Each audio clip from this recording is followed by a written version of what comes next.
Akaw sentro ari kita it baga totoo amonit baga nakabayog makabombo nga inin istoryahon habugos nga Region 8 no. Pag-isumpa ito na tabo di may inin Calbayog area. So yan na makabombo aton baga aruan anot baga move yan na. Ginihimo makambo ito na inin Congressman iton 1st District makambo ito na Samar. Ari ato din ay Congressman inin Edgar Mary Sarmiento. Congressman maupay nga in ligas live kita mong burade Bombo Beans. Bombo Vince, mo pa yung kulop ng imo sa imo nga sa mga aton pagminaw. Mo pa yung kulop hato nga tanan. Oho, Congressman. Oho, baga inin digod asin baga maupay ito naton baga kulop hapag kaya na. Pero ano na ano gunit baga inin eksakto nga termino hinin? Ambush, shoot out, inatabo, liabot nga hiton aton mga autoridad. Ang sining nga termino para akon Bombo Vince, ambush ko din eh. Kaya kaklaro man nagbibiyahin mayor, amay good ang syudad San Calbayog, Tikadto Norte, tapos dito atulay gintapada ng salakyan di pabutan diretsyo. Andiri ko na sabtanan una kay may gumawas bandayan nga report ang Philippine National Police sanggit diri man ang institusyon I'm hoping diri ang institusyon pipiralin ng individuals nagpagawas dahil nga na kuno na musilhi mayor. Yes. Kasi ang pakyan na ini Bombo Vince, ano ba ini legitimate operation? Kaya nakabonit, waray markan sa rakyan, no? Kung special operation, ano man ang rason kaya ano man papatayon, ano sa nga mayor?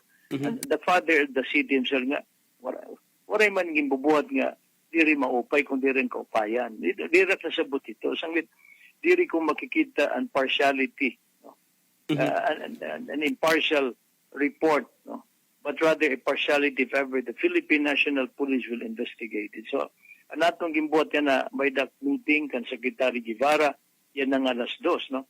To seek an impartial investigation and a balanced investigation from the National Bureau of Investigation. Okay. National Bureau of Investigation ako baga madulog ini na Congressman karog singon happy NP baga kurukulang ito baga pagtapon happy NP pag kaya na Congressman haya na Bombo Vince uton to kay an operative mismo nga pumatay han mayor miyembro han uniform service no diri man it nga tanan pero kay ang pakyan kay usa nga pulis kaya masiring marang pulis kaya ada mismo itibidensya ang lawas ito no ada duhang nga lawas nga kapulisan nga na-assign di ha probinsya it Samar no ito ang pakyan nga makuri batonon no in flagrante delicto signota kitang-kita ang ebidensya anuhon nanugod ang rason nangingiana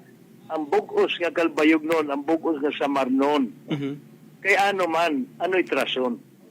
Okay.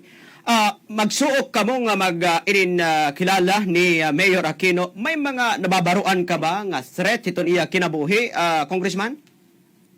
Ang term ni man nga naibabaruan nato normal man mini ko na nagsiservisyo publiko. Ang threat of life maybe from politics, no? Pero waray man kami naibaruan nga threat sa life. Sanglit ang nabiyahe nga ni siya, aniya nga ni Sarakyan, diri mga nito bulletproof. Ako nga ni nabiyahe, waray man na nga ni upod wins, Because I do believe that the only protection I seek is the protection from the Lord.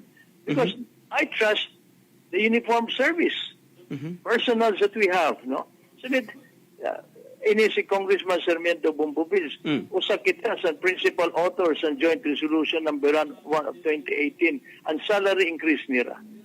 Bumulig ako the change of rank as a member of the bicameral committee sa change of rank back to military rank sa Philippine National Police.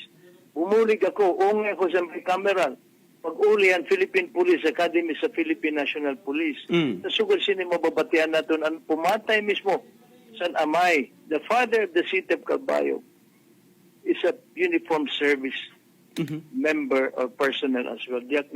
I cannot understand Bombo Vince diyak na sabot ito. Naghimang raw na kamo ni Chief PNP, Congressman. Ano pa niyo baga ginisgutan partihinin? Ang amon panghimang raw kagabi, naanga kasi kita agad it i-report. Ora-ora naman magawas din it report. In fairness ging kita niya dayon nagpasugot it investigation, but much as I want to trust the Philippine National Police, utron tabay da manggod na matay nga maulat ang nagpatay sa Merca Claro nga member ng uniform service. I think it is proper nga iagitan sa National Bureau of Investigation. Mayor Oy Hadto, yan na, Mayor Aquino, ano itong mga pagkita inin kabutan yan itong Kalbayog, Congressman? Ini masakit good, 2011, gimpatay ang si Mayor Rinaldo Oli ining 2021 usa ka dekada na pulo ka tuig adin na ti Ronald Aquino. Saglit ginaaro ko yan na ang tingog untahan presidente. Diringan ang tingog untahan sekretaryo sa local government nga magyakan. Napatapudan man kami kay waray good kitit armas, no. The only way that we are looking at is for the uniform service, no, to make sure to give us the assurance na balance yung tahira. Pero diri ko lang nakukontak yan na sa Secretary Anyo kay may sakit pa man, pero inaagi ko yan na pamaagit House Resolution, nag-file na ako. Ikaduha, ang media practitioners, hungay na kamo Bombo Vince, no? Bombo Radyo. Yung bagari nga sa kita, tagan taman, inustisya ang pagkamatay, ang pagkawara ni Mayor Ronald Aquino. Ining mga ginamit, may mga M203, ini ni Congressman, na klase, mga kinita dito itong crime scene, mga pagkita rin, mga ibago ng mga dupot. Oo, kay diyak nasabot, may M203, may grenade launcher, ano? Ora-ora naman, ano ba ini? Naklaro ko din siya pagpatay good, no? Tapos, nakabonet pa. Oray good, gimplano good it mo. Kasi nangangaro ako sin baton, nangangaro kita ang explanation sa Philippine National Police. Institution I love most. Sanglit, buligi kami niyo. I seek the officers, the members of the Philippine National Police for the explanation why the father of the city of Trontas and Ciudad San Calbayog ginpatay. Or for what reason? Is this a legitimate operation kay waray man maka-uniforme? Puro nga ni nakabunit, no? Or if this is a special operation, on what reason, no? That he was operated on, nano ang rason. Okay, on drugs, waray makita drugs sa Samar, no? Dito na binagit, I'm very specific and Calbayog. I asked PIDEA before, waray man, nano ba ang rason? I cannot understand. I don't know the answer. I'm hoping the National Bureau of Investigation will come up with an impartial investigation to give justice for the family, to give justice to Mayor Ronald Aquino, and to give justice to all of us Calbayognons. Yun. Vice Chairman itong committee, itong kanang drugs, may mga higayon ba nga tinahapan Mayor Aquino kanit itong illegal drugs, irin Congressman? Ito na nakon, yan na nakon ginkaklaro good, no? Ginkaklaro nga karuyag ko good nga may baraan sanglit nangangarap dayon sa impartial nga investigation. I'm hoping that Secretary Guevara will right away act on this. Kanina nagyakan naman si Senior Director Fer Lavin, nagpadara na anay sa team nila para sa autopsiya. Siguro naman ang Director sa NBI will give way as well nga sirang kumatin sining investigasyon. Okay. Tagdidikaran nito eleksyon, posible, tungod na nito baga eleksyon, inin Congressman? Dikit maharam. No? Ang tao, maharam na kansira. Okay. Really like magyakan bumbubings. No?